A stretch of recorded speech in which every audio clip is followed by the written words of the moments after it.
दोस्तों, आज की इस वीडियो के माध्यम से एक बार पुनः आपके साथ जुड़ चुके हैं और आज बहुत ही इम्पोर्टेंट जीके लेकर के एक बार पुनः आपके साथ आ चुके हैं। बहुत ही इम्पोर्टेंट जीके की क्लास करेंगे, बहुत ही इम्पोर्टेंट सब कुछ करने वाले हैं। तो आप लोग आज पुनः क्लास को एक एक पॉइंट, एक एक चीज़ यहाँ से देखेंगे और सभी स्टूडेंट गौर करके पढ़ेंगे और जिनको क्वेश्चंस आएंगे वो कमेंट बॉक्स में आप लोग ईमानदारी से अपना आंसर लिख दीजिएगा, जिससे क्या होगा कि हमें भी पता चलेगा कि आप लोग को यहाँ पर आते हैं। साथियों, आपको मैं बता दूं, अगर एएनएम की तैयारी कर रही हो ना तो आप लोग को घबराने की ज़रूरत नहीं है।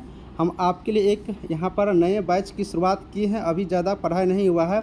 अगर आप लोग क्लास ज्वाइन करना चाहती हो तो इस नंबर पर फ़ोन करके, ठीक है, फ़ोन करके यहाँ पर 4229, ठीक है, 8789694229 ये मेरा नंबर है।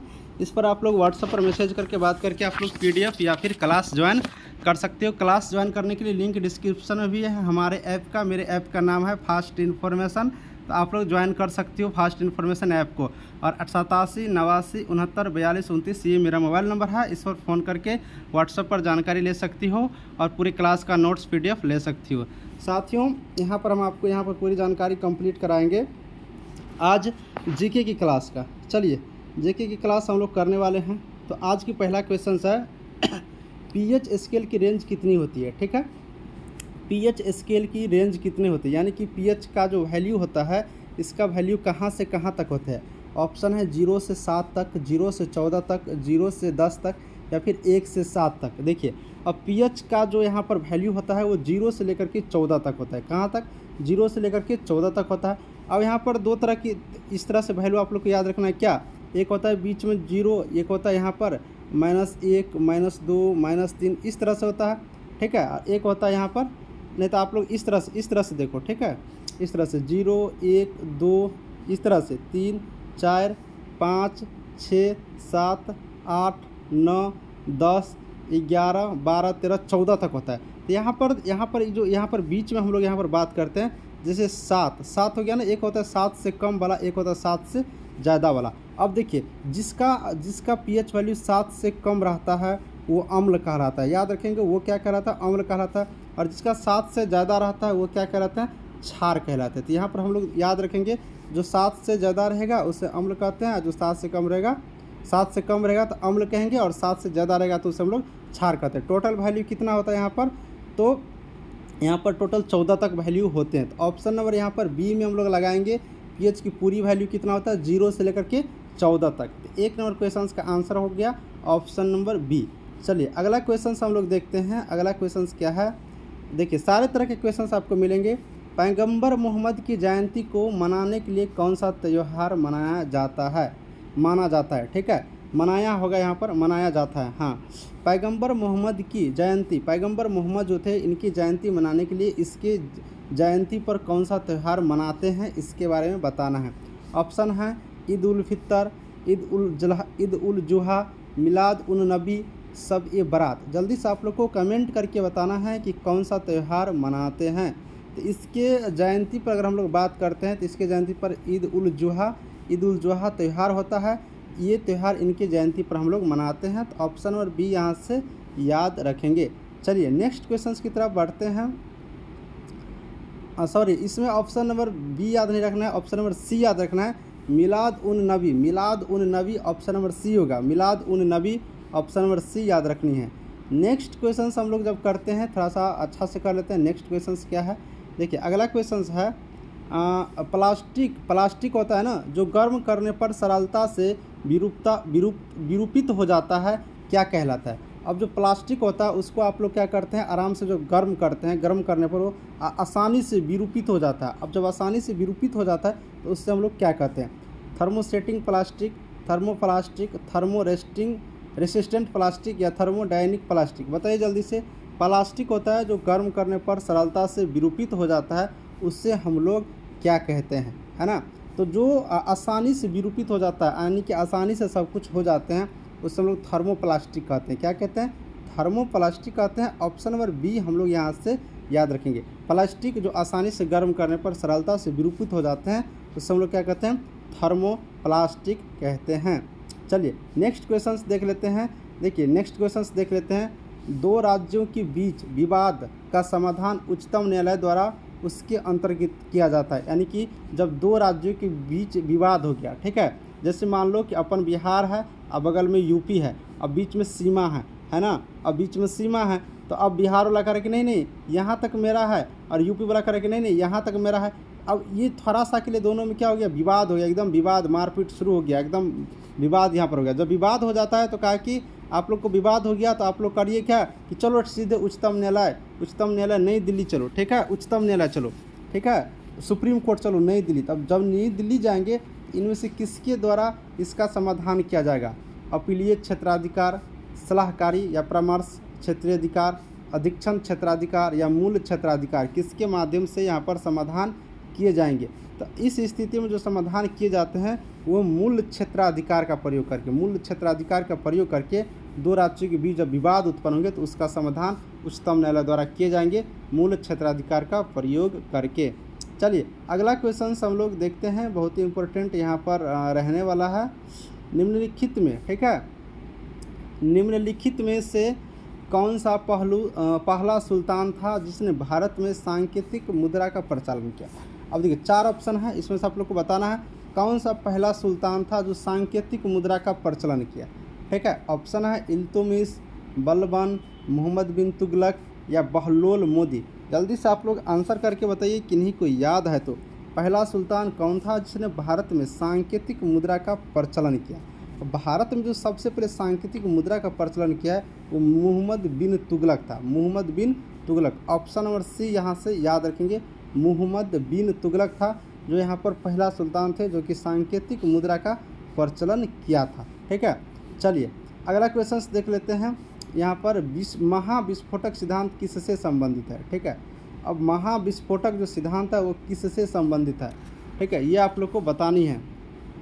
और यहाँ पर ऑप्शन क्या क्या है, महाद्वीपीय विस्थापन से, ब्रह्मांड की उत्पत्ति से, हिमालय की उत्पत्ति से, ज्वालामुखी के विस्फोट से। तो महाविस्फोटक सिद्धांत किससे संबंधित है इसके बारे में यहाँ पर बताना है।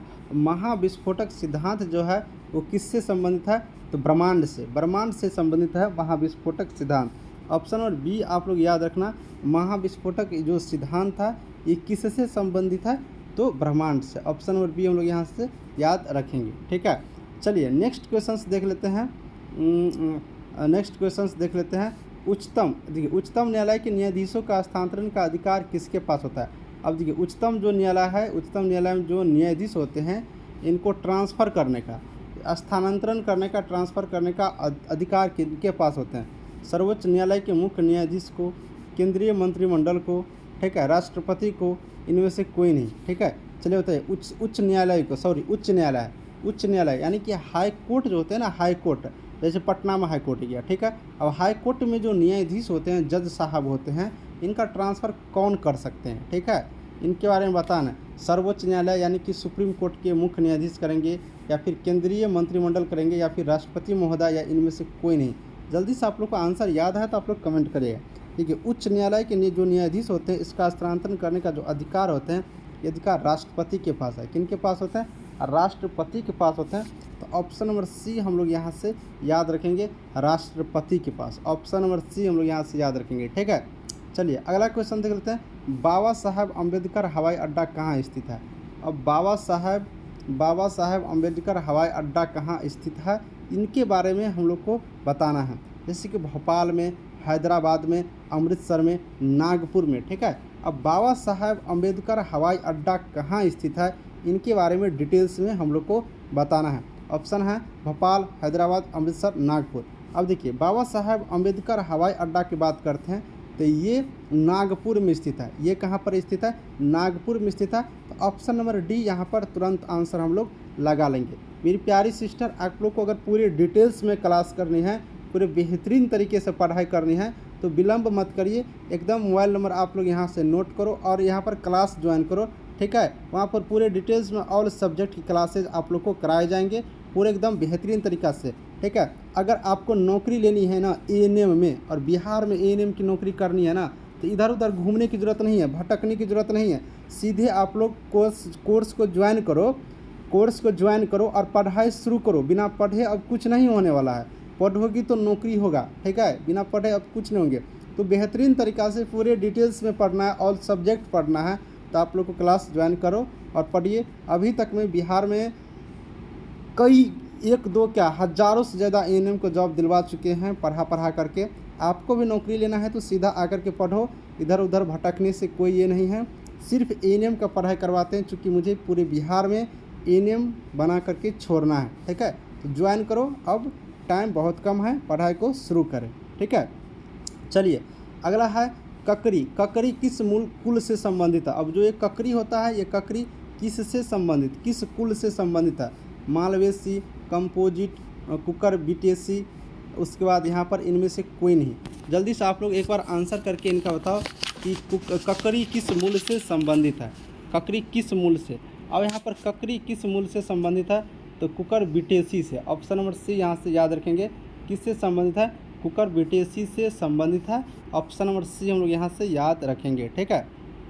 चलिए अगला क्वेश्चंस देख लेते हैं। अगला क्वेश्चंस देख लेते हैं आप लोग के लिए बहुत इंपॉर्टेंट क्वेश्चंस होने वाला, ठीक है। अगला क्वेश्चंस क्या है?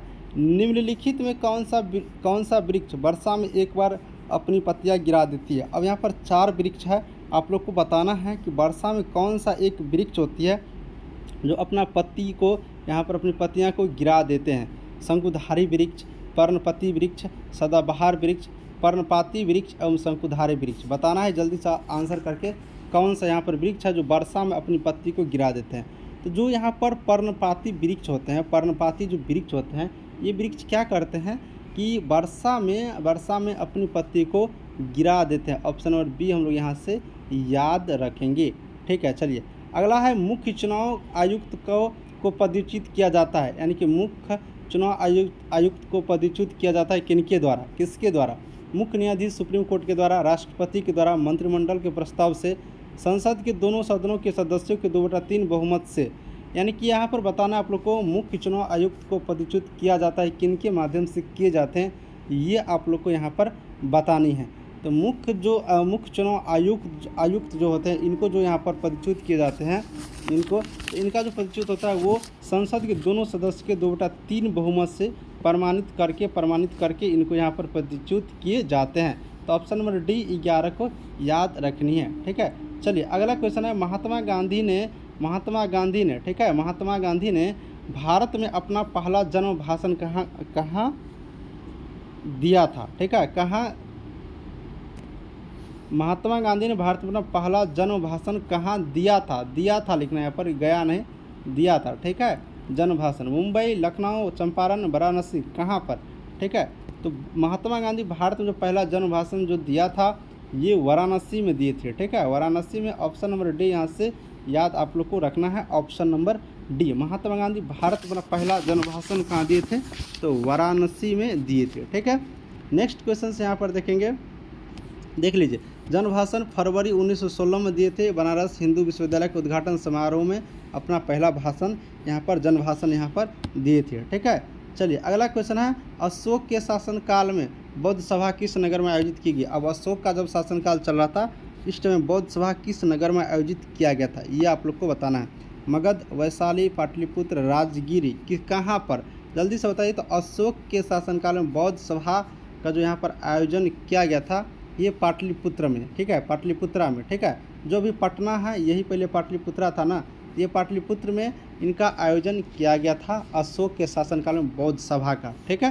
तो ऑप्शन नंबर सी यहाँ से हम लोग को याद रखनी है। नेक्स्ट क्वेश्चन है बीइंग गांधी के लेखक कौन है? अब देखिए बीइंग गांधी एक किताब का नाम है। अब इनको कौन लिखे थे? सुनील मिश्रा, पारो आनंद, त्रिपुर सुहूद, नीरज सिंह। बताइए जल्दी से।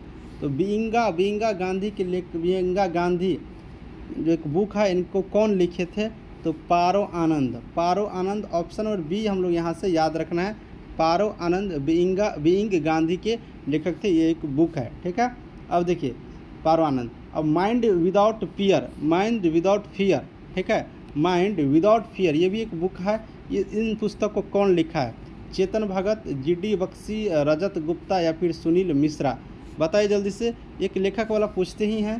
तो माइंड विदाउट फियर का लेखक कौन था? तो रजत गुप्ता जी, ठीक है। ऑप्शन नंबर सी याद रखेंगे, रजत गुप्ता माइंड विदाउट फियर पुस्तक है, इन्होंने लिखा है। ठीक है, चलिए अगला क्वेश्चन की तरफ हम लोग बढ़ते हैं। विश्व हिंदी दिवस कब मनाया जाता है? ये तो सबको याद होंगे। विश्व में हिंदी दिवस कब मनाया जाता है? हिंदी दिवस कब मनाए जाते हैं? ठीक है, सितंबर में 14 को, 10 जनवरी को, जनवरी में 25 को, या फिर 21 अप्रैल को? बताओ जल्दी से, हिंदी दिवस कब मनाया जाता है? तो हिंदी दिवस 10 जनवरी को मनाए जाते हैं। आप लोग को याद होंगे बहुत सारे को। तो ऑप्शन नंबर बी यहाँ से हम लोग को याद रखनी है। विश्व हिंदी दिवस कब मनाया जाता है? तो 10 जनवरी को मनाए जाते हैं। चलिए नेक्स्ट क्वेश्चन देख लेते हैं। भारत में हिंदी दिवस 14 से, तो देख लिए यहाँ पर हम लोग विश्व में हिंदी दिवस यहाँ पर 10 जनवरी को मनाए जाते हैं। वहीं पर अगर हम लोग भारत की बात करते हैं, अपना देश भारत में, तो भारत में 14 सितंबर को मनाया जाता है। तो ये दोनों याद रखना है। ठीक है, भारत में 14 सितंबर को और ये विश्व में 10 जनवरी को मनाए जाते हैं। तो दोनों हम लोग को यहाँ से याद रखनी है। अब देखिए, विश्व कैंसर दिवस कब मनाते हैं? कैंसर दिवस कब मनाते हैं ये बताइए जल्दी से। विश्व में कैंसर दिवस हम लोग कब मनाते हैं? ठीक है, अब देखिए यहाँ पर कैंसर दिवस की बात है तो 3 फरवरी, 4 फरवरी, 1 फरवरी, 8 फरवरी, फरवरी में मनाए जाते हैं। ये तो कन्फर्म हो गया क्योंकि सारे ऑप्शन फरवरी का ही है। तो कैंसर दिवस विश्व में, वर्ल्ड में कब मनाते हैं? तो वर्ल्ड में हम लोग जो कैंसर दिवस मनाते हैं ये 4 फरवरी को मनाते हैं। ऑप्शन और बी आप लोग याद रखना। देखिए अब एड्स दिवस कब मनाते हैं? एड्स दिवस, तो एड्स दिवस हम लोग 1 दिसंबर को मनाते हैं, 1 दिसंबर को। ठीक है ना, तो यहाँ पर याद रखना है आप लोग को दोनों चीज़। 4 फरवरी को वर्ल्ड में कैंसर दिवस और एड्स दिवस 1 दिसंबर को मनाते हैं। अब देखिए अगला है मानव मस्तिष्क के निम्नलिखित तो कौन सा हिस्सा, ठीक है, मानव मस्तिष्क के निम्नलिखित तो कौन सा हिस्सा निगलने के लिए, ठीक है, यहाँ पर आप लोग को याद रखना है ये क्वेश्चन। मानव मस्तिष्क के निम्नलिखित में कौन सा हिस्सा निगलने और उल्टी के लिए विनमन केंद्र होता है? तो इसका आंसर तो देख ही पा रहे हैं, मेडुला ऑब्लोंगेंटा होगा, मेडुला ऑब्लोंगेंटा होगा। ऑप्शन नंबर सी यहाँ से याद रखनी है। ठीक है, चलिए नेक्स्ट क्वेश्चन से आप लोग याद रखना। किस राज्य में प्रतिवर्ष तारनेतर मेला लगाया जाता है? तारनेतर मेला किस राज्य में प्रतिवर्ष लगाए जाते हैं? ये क्वेश्चन आप लोग को यहाँ से बताना है। किस राज्य में? तेलंगाना में, मणिपुर में, मध्य प्रदेश में, गुजरात में, कहाँ पर? किस राज्य में तारनेतर मेला लगाया जाता है ये आप लोग को बताना है। तो ऑप्शन नंबर यहाँ पर डी याद रखेंगे, गुजरात में। तारनेतर मेला कहाँ लगाया जाता है? तो गुजरात में लगाए जाते हैं। ठीक है, अगला क्वेश्चन देख लेते हैं। गोरवाला समिति की अनुशंसा पर किस बैंक की स्थापना हुआ था? अब देखिए गोरवाला एक कमेटी है, इसके अनुशंसा पर कोई एक बैंक की स्थापना हुआ था। वो कौन सी bank? NABARD, SEBI, RBI, SBI? बताइए जल्दी से। यहाँ पर गोरवाला समिति की अनुशंसा पर कौन सी बैंक की स्थापना हुआ था? तो गोरवाला समिति की अनुशंसा पर एसबीआई बैंक की, याद रखेंगे ऑप्शन एसबीआई बैंक। ऑप्शन याद रखेंगे डी नंबर, एसबीआई बैंक की स्थापना यहाँ पर हुआ था। ठीक है, चलिए एक क्वेश्चन आज करवा देते हैं। 20 ठीक नहीं होगा, 20 से थोड़ा सा आगे लेकर चलते हैं। ठीक है, निसार नामक चांदी का सिक्का किस मुगल शासक के द्वारा चलाया गया था? निसार नामक एक चांदी का सिक्का चलाया गया था, ये किस शासक के द्वारा चलाया गया था? तो अकबर, जहांगीर, शाहजहां, औरंगजेब, किसके द्वारा चलाया गया था? ये आप लोग को जल्दी से बताना है, कमेंट करके मुझे जल्दी से बताइए। तो देखिए निसार नामक जो चांदी का सिक्का है ये जहांगीर के द्वारा चलाया गया था। किन के द्वारा? जहांगीर के द्वारा चलाया गया था। ऑप्शन नंबर बी आप लोग यहाँ से याद रखना है, किन के द्वारा? जहांगीर के द्वारा। तो मेरी प्यारी साथियों, मेरी प्यारी सिस्टर, आज हम लोग सिर्फ 21 क्वेश्चंस करके रहने देते हैं, बाकी आपको नेक्स्ट क्लास में हम यहाँ से कराएंगे। देखिए बहुत आपको तैयारी अच्छी तरीके से करा देंगे, इसका जिम्मेदारी आप लोग मेरे पे छोड़ दीजिए। आप लोग को एकदम बिल्कुल रूप से परेशान नहीं होना है, एकदम आप लोग को बेहतरीन तरीक़ा से सिर्फ तैयारी करते रहना है। बाकी आप मेरे पे छोड़ दीजिए, किस तरह से तैयारी करना है, कैसे कैसे तैयारी करना है, वो हम आपको इम्पोर्टेंट तरीक़ा से यहाँ पर तैयारी करवाने के जिम्मेदारी मेरे पे छोड़ दीजिए। बाकी आप लोग पढ़ते रहिए। ठीक है, क्लास आप लोग मैं पुनः एक बार कहता हूँ, क्लास आप लोग ज्वाइन कर लेना। 8789694229 ये मेरा मोबाइल नंबर है, व्हाट्सअप नंबर है। आप लोग मैसेज करके, कॉल करके क्लास से संबंधित पूरी जानकारी ले सकती हो। और क्लास में क्या होगा कि बेहतरीन तरीके से आप लोग को तैयारी यहाँ पर करवाए जाते हैं, तो आपको कोई दिक्कतें नहीं होंगी। डिटेल्स में ऑल सब्जेक्ट एक एक पॉइंट को क्लियर करके कराए जाते हैं। बाकी यूट्यूब पर भी क्लास तो चलती ही है, आप लोग यहाँ से भी पढ़ाई कर सकती हो। चलिए मिलते हैं कल के वीडियो में एक नई जानकारियों के साथ, एक नई इम्पोर्टेंट क्वेश्चंस के साथ। और क्लास कैसा लगा कमेंट बॉक्स में एक बार अपने कमेंट को ज़रूर से ज़रूर यहाँ पर मेंशन कर दीजिएगा। आपका भाई चंदन हूँ मैं, और यहाँ पर वीडियो को समाप्त करता हूँ। Thank you.